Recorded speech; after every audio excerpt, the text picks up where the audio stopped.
Hi hello ಎಲ್ಲರಿಗೂ ನಮಸ್ಕಾರ. ನಾನು ನಿಮ್ಮ ಲಕ್ಷ್ಮೀಗೌಡ ಮಾತನಾಡುತ್ತಿರುವುದು. ಯಾರೆಲ್ಲ ಇನ್ನು ನನ್ನ ಕಾಮನಬಿಲ್ಲು ಕಥಾಗುಚ್ಛ ಯೂಟ್ಯೂಬ್ ಚಾನಲ್ ಸಬ್ಸ್ಕ್ರೈಬ್ ಮಾಡದೆ ಕತೆ ಕೇಳ್ತಿದ್ದೀರಾ, ಪ್ಲೀಸ್ ಸಬ್ಸ್ಕ್ರೈಬ್ ಮಾಡಿ ಕತೆ ಕೇಳಿ. ಹಾಗೆ ನನ್ನ ಕತೆ ನಿಮ್ಮೆಲ್ಲರಿಗೂ ಇಷ್ಟ ಆದರೆ ಕಮೆಂಟ್ ಮಾಡಿ, ಶೇರ್ ಮಾಡಿ. ಸಾಕ್ಷಿ ಕಥೆಯ 8ನೇ ಸಂಚಿಕೆ. ತಾಯಿಯ ಮಾತು ಕೇಳಿ ಅನುರಾಗ್ಗೆ ಆಶ್ಚರ್ಯವಾಗಿ ಎದ್ದು ನಿಂತು, ಏನು ಹೇಳ್ತಿದ್ದೀಯಾ ಅಮ್ಮ ಎಂದನು. ಹೌದು ಕಣೋ, ನನ್ನ ಮನಸ್ಸಿಗೆ ಯಾಕೋ ಸಮಾಧಾನವೇ ಆಗ್ತಿಲ್ಲ. ಆ ಹುಡುಗಿಯನ್ನು ಫೋಟೋದಲ್ಲಿ ನೋಡಿದ ಮಾತ್ರಕ್ಕೆ ಆ ಹುಡುಗಿ ವ್ಯಕ್ತಿತ್ವ ಹೇಗೆ ತಿಳಿಯುತ್ತದೆ ಹೇಳು? ನನ್ನ ಮನಸ್ಸಿಗೆ ಅನಿಸಿದ್ದನ್ನು ಹೇಳಿದೆ ಅಷ್ಟೇ ಎಂದರು. ವೈದು, ಏನಂತ ಮಾತಾಡ್ತಿದ್ದೀಯಾ? ಅದು ಹೇಗೆ ಮದುವೆಗೆ ಮುಂಚೆ ಆ ಹುಡುಗಿ ಹೀಗೆ ಎಂದು ಜಡ್ಜ್ ಮಾಡ್ತೀಯ? ನೀನು ಇವತ್ತು ಯಾಕೆ ಹೀಗೆಲ್ಲ ಮಾತಾಡ್ತಿದ್ದೀಯ ಎಂದು ಗದರಿದಂತೆ ಹೇಳಿದರು. ಮಗನ ಇಷ್ಟದ ವಿರುದ್ಧವಾಗಿ ಎಂದಿಗೂ ಹೋಗಲು ಇಷ್ಟ ಇಲ್ಲ ಗುರುರಾಜ್ ಅವರಿಗೆ.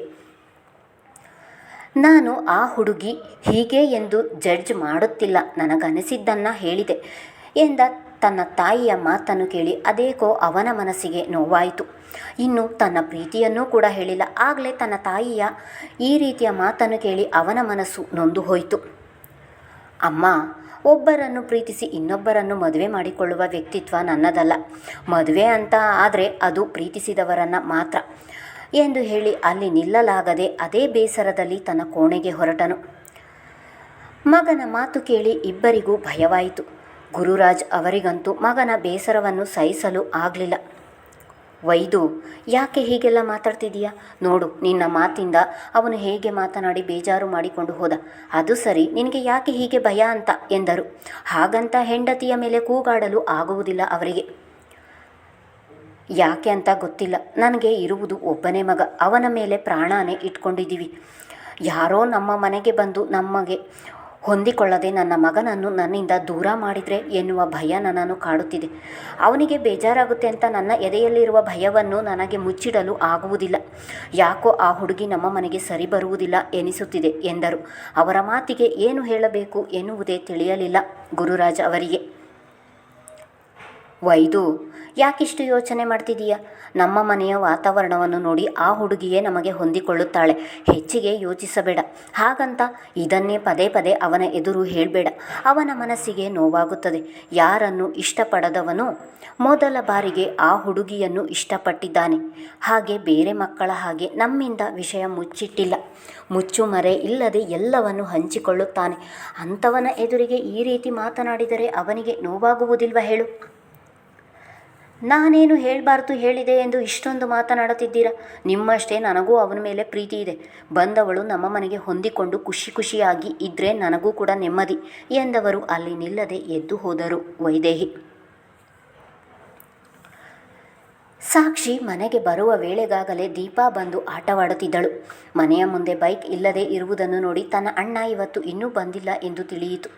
ತಾನೇ ಮೊದಲು ಬಂದಿದ್ದೇನೆ ಎಂದುಕೊಂಡವಳು ಅಡಿಗೆ ಮನೆಯಲ್ಲಿದ್ದ ತನ್ನ ಅತ್ತಿಗೆಯನ್ನು ನೋಡಿಕೊಂಡು ಅಡಿಗೆ ಮನೆಯ ಬಾಗಿಲಿಗೆ ಹೋದವಳು, ಅತ್ತಿಗೆ, ಅಣ್ಣ ಇನ್ನೂ ಬಂದಿಲ್ವಾ ಎಂದಳು. ಮಾತನಾಡಿಸಲಿಲ್ಲ ಎಂದರೆ ಕೆಲಸದಿಂದ ಬಂದವಳು ಕೋಣೆ ಸೇರುತ್ತಾಳೆ, ಮಾತನಾಡುವುದಿಲ್ಲ ಎಂದು ಅದಕ್ಕೂ ತಗಾದೆ ತೆಗೆಯುತ್ತಾಳೆ. ಯಾಕೋ ಇವತ್ತು ಇನ್ನೂ ಬಂದಿಲ್ಲ ಎಂದು ಹೇಳುತ್ತಲೇ ತನ್ನ ಮಗಳಿಗೆ ಹಾಲು ರೆಡಿ ಮಾಡುತ್ತಿದ್ದಳು. ತನ್ನ ಕೋಣೆಗೆ ಬಂದವಳು ತೊಟ್ಟಿದ್ದ ಸೀರೆಯನ್ನು ಬದಲಿಸಿ ಒಂದು ಕುರ್ತಾ ತೊಟ್ಟು ಮುಖ ತೊಳೆದು ಹೊರಗೆ ಬಂದು ಒಂದು ಲೋಟ ನೀರು ಕುಡಿದು ಸುಧಾರಿಸಿಕೊಳ್ಳಲು ಸೋಫಾ ಮೇಲೆ ಕುಳಿತಳು. ನೆಲವನ್ನು ಸೂಕ್ಷ್ಮವಾಗಿ ನೋಡಿದವಳಿಗೆ ಇವತ್ತು ಮನೆ ಕ್ಲೀನ್ ಮಾಡಿಲ್ಲ ಎಂದು ತಿಳಿದು ಹೋಗಿತ್ತು. ಹಾಗಂತ ಅದನ್ನು ಬಾಯಿ ಬಿಟ್ಟು ಕೇಳುವ ಹಾಗೂ ಇಲ್ಲ. ಹಾಗೆ ಕೇಳಿದರೂ ತನ್ನ ಮೇಲೆ ಅಧಿಕಾರ ಚಲಾಯಿಸುತ್ತಿದೆಯಾ ಎಂದರೆ ಆಗ ನನಗೆ ನೋವು ಎಂದು ಯೋಚಿಸಿ ತಾನೇ ಕ್ಲೀನ್ ಮಾಡೋಣ ಎಂದುಕೊಂಡು ಹಾಗೆ ಸುಮ್ಮನಾದಳು. ಅಷ್ಟರಲ್ಲಿ ಅವಳ ಅಣ್ಣ ಸಾಕೇತ್ ಕೂಡ ಮನೆಗೆ ಬಂದಿದ್ದನು. ಅಣ್ಣ, ನಿನ್ನೆ ನಾನು ಲೇಟಾಗಿ ಬಂದಿದ್ದೆ, ಇವತ್ತು ನೀನು ಲೇಟಾಗಿ ಬಂದೆ ಎಂದು ನಕ್ಕಳು. ಅವಳು ಈ ರೀತಿ ನಗುವುದು ಅಪರೂಪ. ತನ್ನ ಅಣ್ಣನ ಬಳಿ ಅಥವಾ ದೀಪ ಏನಾದರೂ ತಮಾಷೆ ಮಾಡಿದಾಗ ಮಾತ್ರ ಯಾವಾಗಲಾದರೂ ಒಮ್ಮೆ ಈ ರೀತಿ ನಗು ಅವಳದು. ನಿನ್ನೆ ನಾನು ನಿನ್ನನ್ನು ಕರೆದುಕೊಂಡು ಬರ್ತೀನಿ ಎಂದನಲ್ಲ, ಅದಕ್ಕೆ ನಿಮ್ಮ ಬಸ್ ಬೇಗ ಬಂದಿದೆ ಎಂದು ತನ್ನ ತಂಗಿಯ ಮಾತಿಗೆ ಪ್ರತಿಯಾಗಿ ತಾನೂ ಕೂಡ ನಕ್ಕನು. ನೀರು ಕೊಡ್ಲಾ ಕುಡಿಯಲು ಎಂದಳು. ಒಂದು ಲೋಟ ಕೊಡು ಸಾಕ್ಷಿ, ಬಿಸಿಲು ತುಂಬ ಬಾಯಾರಿಕೆಯಾಗುತ್ತಿದೆ ಎಂದು ಹೇಳುತ್ತಲೇ ಅಡಿಗೆ ಮನೆಗೆ ಹೋಗಿ ಒಂದು ಲೋಟ ನೀರು ತಂದು ಕೊಟ್ಟಿದ್ದಳು. ಮಗುವಿಗೆ ಹಾಲು ತಯಾರು ಮಾಡಿದವಳು ಮಗುವನ್ನು ಕರೆದು ಅವಳಿಗೆ ಹಾಲು ಕೊಟ್ಟು ತಾನೂ ಕೂಡ ಸೋಫಾ ಮೇಲೆ ಕುಳಿತಳು. ಸಾಕ್ಷಿ ತಾನೇ ಮೂವರಿಗೂ ಕಾಫಿ ಮಾಡಲು ನಿಂತಳು. ಏನನ್ನೋ ನೆನೆದವಳು ತನ್ನ ಕೋಣೆಗೆ ಹೋಗಿ ಒಂದು ರೇಷ್ಮೆ ಸೀರೆ ಹಿಡಿದು ಬಂದು, ನಾಳೆ ಪಕ್ಕದ ಮನೆಯಲ್ಲಿ ಸತ್ಯನಾರಾಯಣ ಪೂಜೆ ಇದೆಯಂತೆ, ಬಂದು ಹೇಳಿ ಹೋಗಿದ್ದಾರೆ. ಬೆಳಗ್ಗೆಯಿಂದ ಕೈ ನೋವು ತುಂಬ ಜಾಸ್ತಿಯಾಗಿದೆ, ಏನೂ ಮಾಡಲು ಆಗುತ್ತಿಲ್ಲ, ಮನೆ ಕೂಡ ಕ್ಲೀನ್ ಮಾಡಿಲ್ಲ, ಇದೊಂದು ಸೀರೆ ಐರನ್ ಮಾಡಿಸಿಕೊಡಿ ಎಂದು ಗಂಡನ ಮುಂದೆ ಹಿಡಿದಳು. ಬಲಗೈ ಮುಂಗೈ ಸ್ವಲ್ಪ ನೋವಾಗಿತ್ತು ಅಷ್ಟೆ. ಗುಡ್ಡವನ್ನು ಬೆಟ್ಟ ಮಾಡುವುದು ಅವಳಿಂದ ಕಲಿಯಬೇಕು. ತುಂಬ ಸೂಕ್ಷ್ಮವಾಗಿ ಬೆಳೆದಿದ್ದೇನೆ ಎನ್ನುವ ಹಾಗೆ ಸಣ್ಣ ಪುಟ್ಟ ವಿಷಯವನ್ನೇ ದೊಡ್ಡದು ಮಾಡ್ತಾಳೆ ಹೇಮಾ.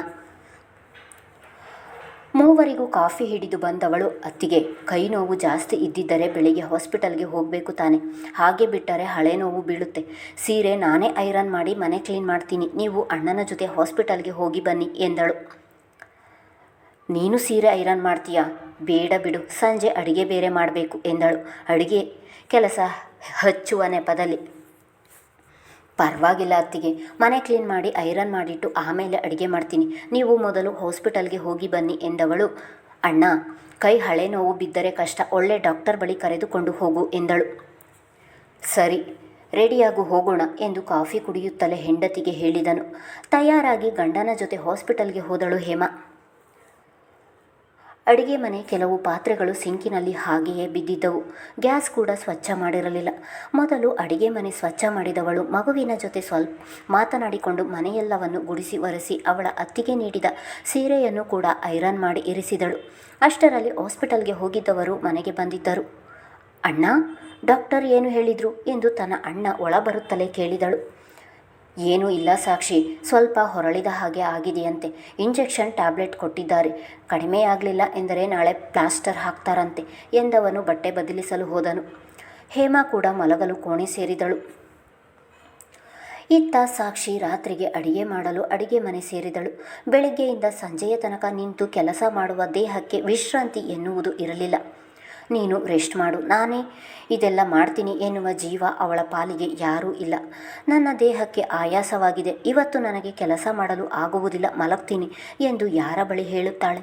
ಅಥವಾ ನನಗೆ ತಲೆನೋವು, ಸ್ವಲ್ಪ ಹೊತ್ತು ರೆಸ್ಟ್ ಮಾಡ್ತೀನಿ, ಹೀಗೆ ತನ್ನ ಕಷ್ಟ ಸುಖ ಹಂಚಿಕೊಳ್ಳಲು ಅವಳಿಗೆ ಈಗ ಯಾರೂ ಇರಲಿಲ್ಲ.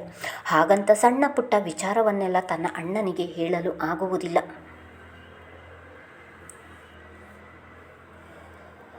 ನಾನು ಬದುಕುವುದಿಲ್ಲ, ಸತ್ತು ಹೋಗುತ್ತೇನೆ ಎಂದು ತಿಳಿದಿದ್ದ ಒಬ್ಬ ಮನುಷ್ಯ ಕೆಲವು ದಿನಗಳ ನಂತರ ನಾನು ಸತ್ತಿಲ್ಲ, ಬದುಕಿದ್ದೀನಿ ಎಂದು ತಿಳಿದರೆ ಅದೆಷ್ಟು ಸಂತೋಷ ಪಡುತ್ತಾನೆ. ಆದರೆ ಇವನಿಗೆ ಆ ಸಂತೋಷವೇ ಇಲ್ಲ. ಯಾರೇ ಆಗಿದ್ದರೂ ನಾನಿಲ್ಲ ಎಂದು ನನ್ನ ಕುಟುಂಬ ಅದೆಷ್ಟು ನೋವು ಪಡುತ್ತಿರಬಹುದು. ಮೊದಲು ಹೋಗಿ ನನ್ನ ಕುಟುಂಬವನ್ನು ನಾನು ಸೇರಬೇಕು ಎಂದು ಯೋಚಿಸುತ್ತಾನೆ. ಅದರಲ್ಲೂ ಹೆಂಡತಿ ಮಕ್ಕಳಿದ್ದರಂತೂ ಎಷ್ಟೊತ್ತಿಗೆ ಅವರನ್ನು ನೋಡಿ ನಾನು ಬದುಕಿರುವ ವಿಷಯವನ್ನು ಹೇಳುತ್ತೇನೆ ಎಂದು ಪರಿತಪಿಸುತ್ತಾನೆ. ಆದರೆ ಇಲ್ಲಿ ಅವನಿಗೆ ಅಪ್ಪ, ಅಮ್ಮ, ಅಕ್ಕ, ಅದಷ್ಟೇ ಅಲ್ಲದೆ ವರ್ಷದ ಹಿಂದೆಯಷ್ಟೇ ಮದುವೆಯಾಗಿದ್ದ ಹೆಂಡತಿ ಇದ್ದಾಳೆ. ಅವಳನ್ನು ನೋಡುವ ಆಸೆ, ಆಕಾಂಕ್ಷೆ, ತುಡಿತ, ತವಕ ಯಾವುದೂ ಇಲ್ಲ. ಯಾಕಾಗಿ? ನಾನು ಬದುಕಿದ್ದೀನಿ ಎಂದು ತಿಳಿದಿದ್ದರೂ ಸಹ ತನ್ನ ಕುಟುಂಬವನ್ನು ನೋಡುವ ಗೋಜಿಗೂ ಹೋಗದೆ ವರ್ಷದ ಹಿಂದೆ ಅಪಘಾತವಾಗಿ ಎಲ್ಲರ ದೃಷ್ಟಿಯಲ್ಲೂ ಸತ್ತು ಹೋಗಿದ್ದ ಎಂದುಕೊಂಡಿರುವ ನವನೀತ್ ದೂರದಲ್ಲಿ ಎಲ್ಲೋ ಒಂದು ಕಡೆ ಬದುಕಿದ್ದಾನೆ. ಅದೊಂದು ಆಗಷ್ಟೇ ಕಟ್ಟುತ್ತಿದ್ದ ಕಟ್ಟಡ. ಅಲ್ಲಿಗೆ ನವನೀತ್ ಮೊನ್ನೆಯಿಂದ ಕೆಲಸ ಮಾಡಲು ಬಂದಿದ್ದಾನೆ. ಅವನ ಮಾತು, ನಡೆ, ನುಡಿ ನೋಡಿದ ಕಟ್ಟಡದ ಮಾಲೀಕನಿಗೆ ಅದೇಕೋ ಅನುಮಾನ ಬಂದು ಅವನು ಅಲ್ಲಿ ಕೆಲಸ ಮಾಡುವುದು ಇಷ್ಟವಾಗಲಿಲ್ಲ. ಇದನ್ನು ನೇರವಾಗಿ ಅವನಿಗೆ ಹೇಳಲು ಆಗದೆ ತನ್ನ ಕಟ್ಟಡವನ್ನು ಕಟ್ಟಲು ಕೊಟ್ಟಿದ್ದ ಮೇಸ್ತ್ರಿ ಬಂದ ಮೇಲೆ ಮಾತನಾಡೋಣ ಎಂದು ಸುಮ್ಮನಾಗಿದ್ದನು. ಸಂಜೆಯ ವೇಳೆಗೆ ಆ ಕಟ್ಟಡವನ್ನು ಕಟ್ಟಿಸುತ್ತಿದ್ದ ಮೇಸ್ತ್ರಿ ಬಂದಿದ್ದನು.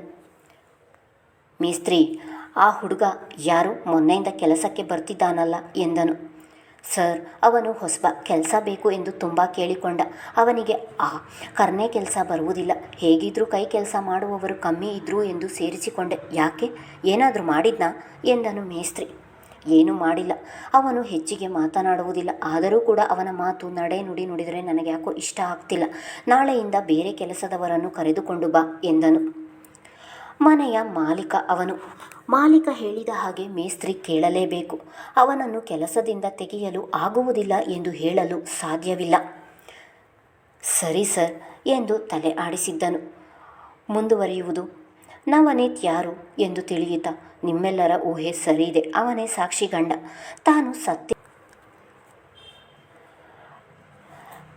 ತಾನು ಸತ್ತಿಲ್ಲ ಎಂದು ತಿಳಿದರೂ ಅವನ್ಯಾಕೆ ಹೆಂಡತಿಯನ್ನು ನೋಡಲು ಬಂದಿಲ್ಲ? ಧನ್ಯವಾದಗಳು.